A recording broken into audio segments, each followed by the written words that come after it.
आपको पता है, जब आप अपने इष्ट के सामने सिर झुकाते हैं तो क्या होता है? जो भी आपकी तकलीफ़ें और परेशानियां हैं, सब आपके इष्ट के कदमों में गिर जाती हैं। मैं कमलेश चौहान आपके लिए एक स्टोरी लेके आई हूँ, कान्हा जी की कथा। राधे राधे। पन्ना मध्य प्रदेश की राजधानी, उसके पास एक छोटा सा गांव था। वहाँ के थे हिम्मत दास। हिम्मत दास वैसे तो बहुत ही ज़्यादा गरीब थे, लेकिन उनके पास अमीरी थी तो सिर्फ कान्हा जी की भक्ति थी। उनके पास कान्हा जी की भक्ति थी और बस वो कान्हा जी की भक्ति ही करते थे। एक दिन उनके दिल में आया, क्यों ना हम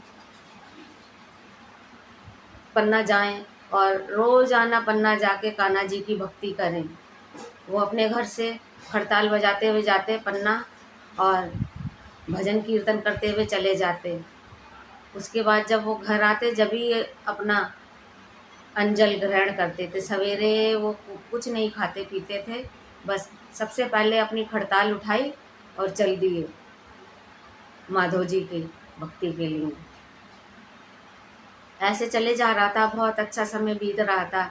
एक दिन की बात है, वो अपनी खड़ताल बजाते हुए चल रहे थे, पन्ना जा रहे थे, उनका कान्हा जी का भजन कीर्तन करते हुए। तो उन्होंने दो चोरों ने रोक लिया और रोका और डांट के पूछा, क्या है तुम्हारे पास, हमें दे दो। क्या ही था उनके पास, हिम्मत दास जी के पास? बस वो खड़ताल ही तो थी, और चोरों ने उनसे वो खड़ताल भी छीन ली। उन्होंने ही कह दिया कि ये खड़ताल ही है मेरे पास, ले लो, और भी कुछ है तो दे दो।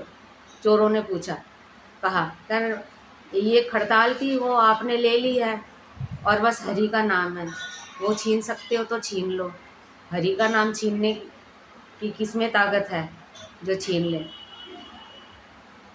हिम्मत दास जी के पास हरि का नाम था, उसी की तो उनके पास अमीरी थी। चोर छीन के जैसे ही उनकी खड़ताल गए, और हिम्मत दास जी भी चल पड़े अपने रास्ते धीरे धीरे, अपने भजन करते हुए ऐसे ही बिना खड़ताल बजाए। तो पीछे से उन चोरों ने आवाज़ लगाई, ए रुको, हमें दिखना बंद हो गया है, क्या किया तुमने? हिम्मत दास जी ने मुड़ के देखा तो चोरों को दिखना बंद हो गया। चोरों ने कहा, ये अपनी खड़ताल ले लो।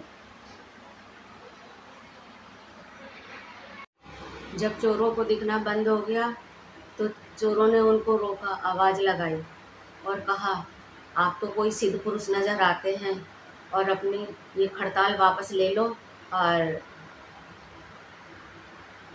प्रार्थना कीजिए कि हमारी आंखें वापस आ जाएं।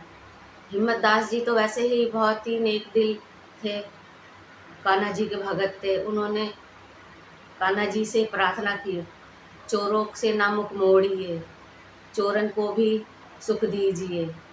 ऐसे कहते ही, प्रार्थना करते ही चोरों की आंखें ठीक हो गई। चोर अपने रास्ते चले गए और हिम्मत दास जी अपने रास्ते चले गए। इसी उसमें चोरों के चक्कर में उनको बहुत ज़्यादा देर हो गई। जब तक वो पहुँचे, रात की आरती हो गई मंदिर में और मंदिर बंद हो गया। हिम्मत दास जी बहुत ही ज़्यादा दुखी हुए, ये क्या हुआ प्रभु, आज मैंने आपके दर्शन भी नहीं करे। तो अचानक क्या हुआ, प्रभु जी के, कान्हा जी के विग्रह से कान्हा जी स्वयं निकल के आए, अलौकिक रोशनी लेके, जिससे हिम्मत दास की भी आंखें चुंधिया गई और उन्होंने साक्षात दर्शन दिए। और वो तो निहाल ही हो गए हिम्मत दास जी कान्हा जी के दर्शन करके, और बस उनको देखते ही रह गए। इतने में वो रोशनी अदृश्य हो गई वापस उसी विग्रह में। जब दूसरे दिन मंदिर के पंडित को पता चला ये सब हुआ है और हिम्मत दास जी के संग चोरों ने उनको बहुत ज़्यादा परेशान किया, उनकी खड़ताल छीन ली थी, तो हिम्मत दास जी से कहा पंडित जी ने कि आप रोज़ रोज़ आते जाते हो, क्यों ना यहीं रहो, यहीं रह के कान्हा जी की सेवा कीजिए और मंदिर के कोष में धन है, उससे आप साधु संतों की सेवा भी कीजिए, उनका भोजन का प्रबंध कीजिए। एक दिन मंदिर के पंडित जी ने बताया कि मंदिर का धन खत्म हो रहा है और बहुत बड़ी मंडली आने वाली है। तो हिम्मत दास जी बनिए की दुकान के ऊपर गए और उससे राशन उधारी मांगा। तो बनिए ने कहा, क्या तुम सोचते हो कि मैं भी तुम्हारे जैसे संत बन जाऊं, अपने घर गृहस्थी छोड़ दूं, पहले का उधारी चुकाओ और नया राशन ले जाओ। ये सुनते ही बहुत उदास हुए हिम्मत दास जी और वापस आ गए, घर वापस आ गए। तो अपनी पत्नी को बताया कि बनिया ऐसी बात करता है, राशन नहीं दिया। उनकी पत्नी भी बहुत ज़्यादा कान्हा जी की भगत थी, उसने फट से अपनी नाक की नथ उतारी सोने की और हिम्मत दास जी को दे के बोली कि ये लो ये नथ और जो उधारी है चुका दो और नया राशन ले आओ। हिम्मत दास जी गए, वहाँ से बनिए की दुकान से राशन पानी लिया, उधारी चुकाई और चले गए मंदिर।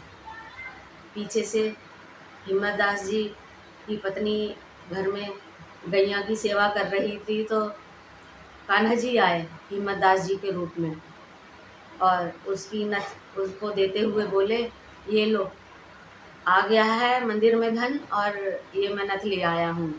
तो उनकी पत्नी गैया की सेवा कर रही थी, तो कह रही मेरे हाथ तो गंदे हैं, भूसे में लगे हुए हैं, आप ऐसा करो अपने ये नथ अपने हाथ से ही पहना दो।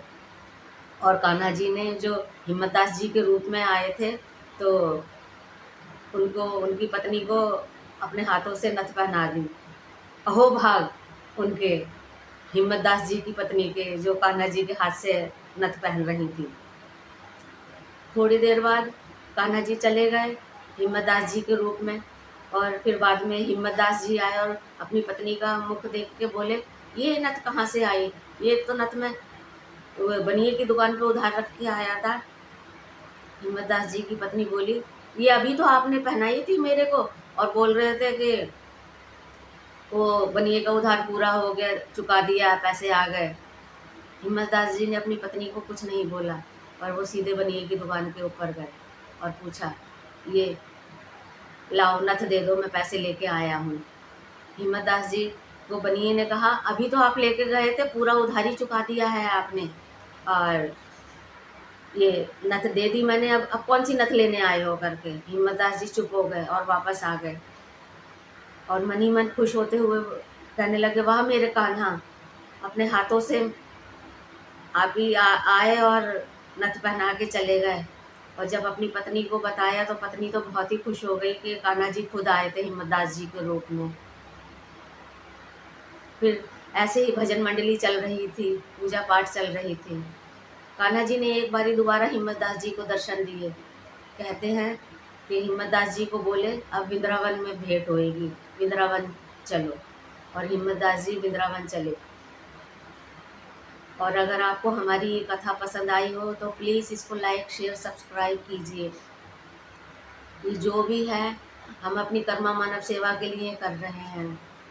आपसे हाथ जोड़ के प्रार्थना है कि हमारी इन कथाओं को पूरा देखिएगा, पूरा ही देखिए और इसको लाइक कीजिए।